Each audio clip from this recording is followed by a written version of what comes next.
Don't you want your heart to fill on fire? Isn't it enough to be brought back from the dead? Don't you want to feel alive again?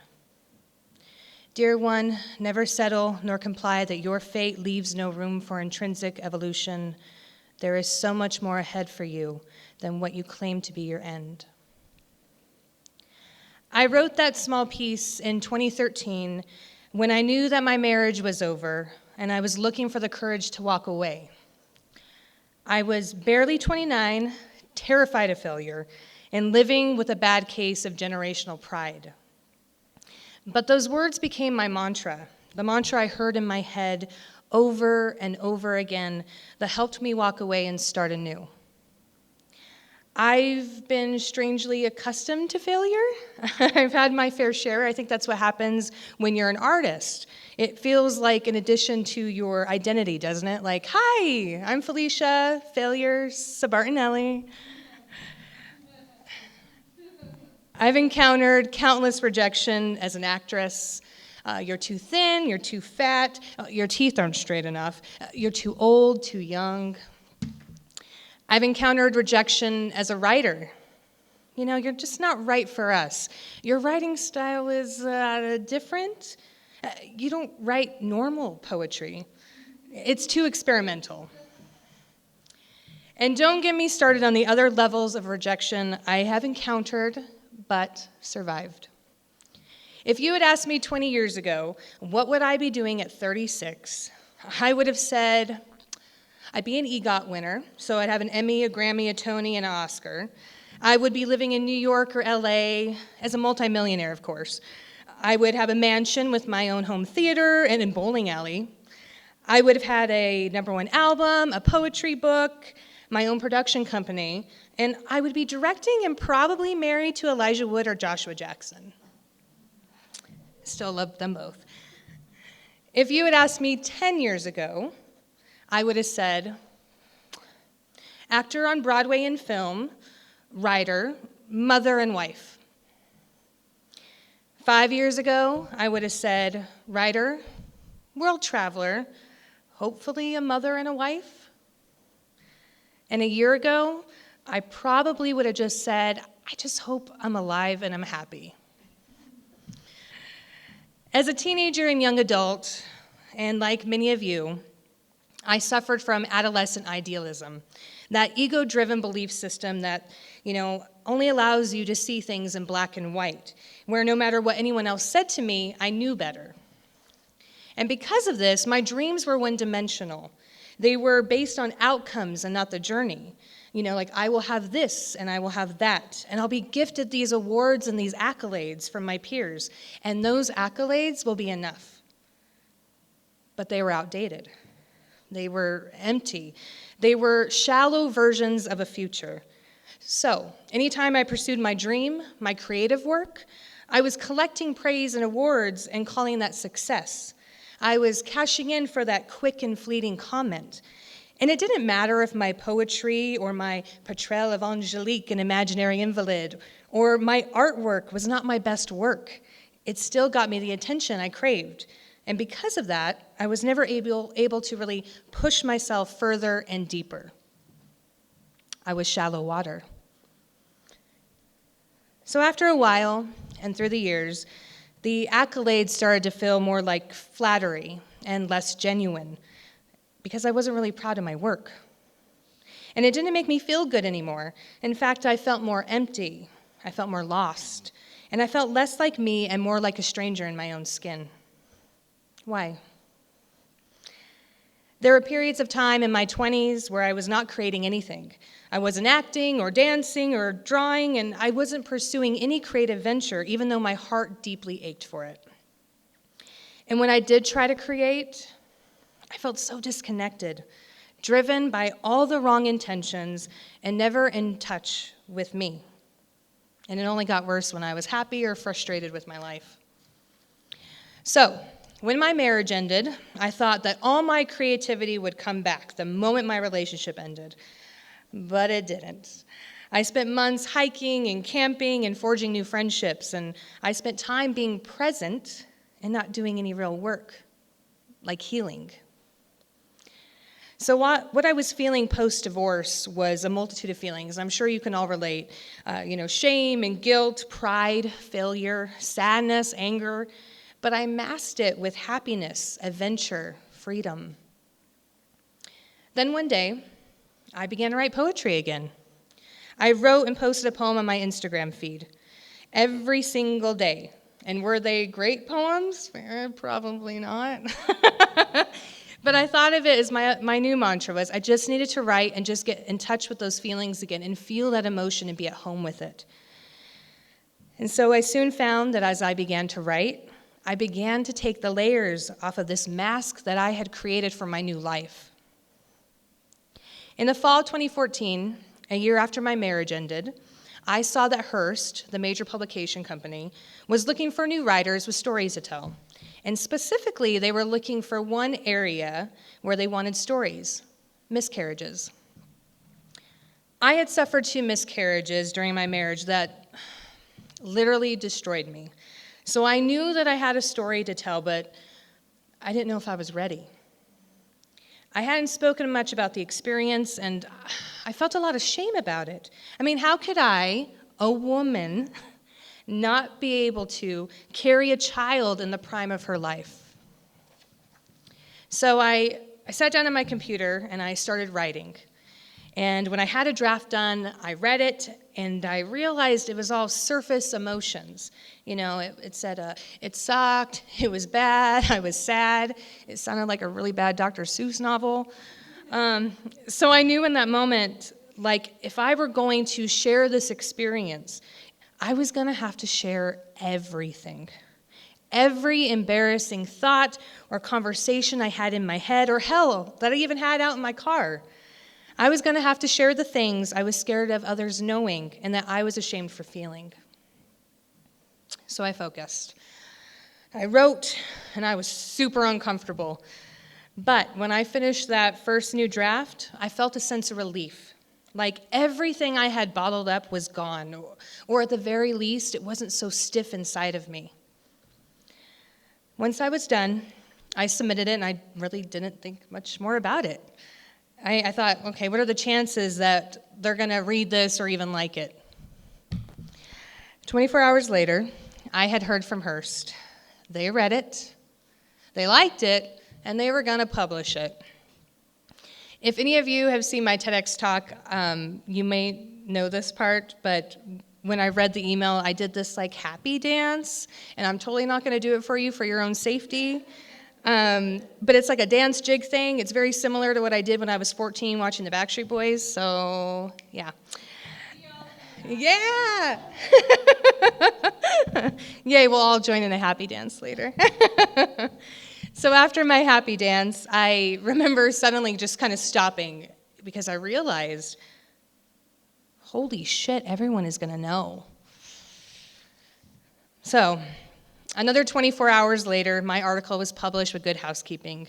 And as soon as the article was out for the world to read, I felt the world come back and hug me. And then I got to hug others. Women who had had similar experiences that were too scared to share their stories had connected with mine, and they connected with me. My words somehow resonated with others, and for that I realized accolades are shit, but connecting with others, that's where it's at. From then on, I went to publish other embarrassing, this is me and my thoughts and my life kind of articles that were driven by one belief: to remain humble and raw and as authentic as possible. And I did. I started to sit with all my shame, my embarrassing beliefs and moments that I had, and I treated them as if they were ordinary, because other people had to have been experiencing these as well. So I decided to be super honest, and I thought, even if I look like a friggin' idiot, maybe I'll evolve, maybe I'll connect, and maybe I'll heal. So I wrote next, I Hate My Teeth, which was published with Cosmopolitan. That article got me many emails from people who felt just like me and thought they were alone. They felt seen for something that others take for granted: how imperfect teeth can deeply affect your self-worth. Some felt so connected that they wanted to be my assistant. That really happened. And even a dentist wanted to help out. Well, he wanted to help out for publicity reasons. That one didn't exactly work out. I also wrote I'm Allergic to Everything. That was published with 17, Dr. Oz's The Good Life and Good Housekeeping. That article went viral in Europe. I woke up one morning with dozens of emails, mostly from men, who wanted to be my personal chef, and also people that were also struggling with allergies. That article, specifically for me, made me really realize that not only was I not alone, but my experiences were not unique. Country Living published an article I wrote about moving home from the city, an article that I still get emails about from today. 17 published another article about my boobs, another about losing my voice post-surgery, and the list goes on. I wrote many more articles in the years following. I was offered to speak with NPR about my allergies, interviewed on other blogs and podcasts, and I was given opportunities to write and make money. And I remember one day thinking, how the hell did I get here? Why did I suddenly have so much success as a writer? After years of failing and not being good enough. Did I have an agent? No. Did I have an in? Did I know someone who would get my material into the right hands? No. Did I pay someone to read and consider my work? No. Was it dumb luck? Yeah, maybe. I've talked a lot in the past about humility because I believe that humility, having humility for our experiences allows us to deeply connect, not only to others, but to our deepest self. But another component of humility is emotion. We have to be in touch with our inner truth in order to translate our true emotion. And only then can we create work that we are truly, really proud of. And when that happens, the embarrassment, the shame, the guilt, it kind of falls to the wayside. And there's something really beautiful in accepting those moments, experiences, and those thoughts. By sitting with my emotions and feelings, allowing myself to really feel the richness and the darkness of those highs and those lows of my journey, I became guided by my inner voice, and my true intention became clear. That voice that wrote all those articles was not concerned about selling an article or going viral or being popular or becoming some successful award-winning journalist, because that ain't gonna happen. But I started a process with myself by letting my emotion guide me to healing and inspiring. Letting my emotion play a part in my writing also opened up my ability to enrich my other creative ventures. I wrote my first play that opened in New York City. I did my first TEDx talk. I acted and worked on various projects and began to sell my artwork, something that was always so very personal to me. And all those experiences were not just about gaining something, but fulfilling a part of myself that enjoyed creativity because it was my passion and not my job. It also wasn't a race for fame or for money or for accolades. It was a walk to heal from within and to let myself open up to so much more. I knew that I didn't need or want to be a successful writer or an award-winning artist. Hell, I didn't even need to be the best. I just wanted to recognize and appreciate and love everything about me and validate it within myself. By creating and setting an intention, you are activating your core to be receptive to your desires, igniting manifestation. But the key we often forget is being pure in our intention. It's not enough to call upon fate to lead us to our purpose. It's not enough to set goals or create a vision board. We have to want something because it's a part of us, not because we're looking for something to complete us. The moment we come from a place of self-acceptance, love for ourselves and our experiences, only then can we create powerful and moving projects. And only by letting emotion and intention merge was I able to finally see my purpose and set real intentions for my creative work. I've only published 2 articles and 3 poems in the last year. I'm currently working on my book, a book that I've been working on for many years. Am I in a rush to finish it? No. Do people ask me about it? Yeah. but I don't let it faze me. I'll remember that the creative success ebbs and flows. It moves up and down just as our own lives do in our relationships, and that's okay. Think of your downtime or your unsuccessful or immovable moments as preparation for all that is to come. Think of it like gaining all the materials you are going to need for that next chapter to create your next creative project. Remember to be grateful, humble about your experiences, and use them in your creative work. Don't be scared to be who you are. Take moments to ground yourself, sit and be connected, and let your true intentions emerge from those shallow waters. And that all starts by asking yourself, why are you creating? What is it that you want to share with the world or with your community? What could you accomplish if you faced all those experiences within you, and if you accepted all of those emotions that came with them, shame, guilt, fear, if you allowed yourself to truly be open, what doors would open for you? And would you find that your intention was never about praise, admiration, or accolades, but about connecting with yourself and ultimately with others? Today, I'm 36. I'm getting gray hair. I have absolutely no idea where I'm going to be next year or even 5 years from now. And that is freaking awesome.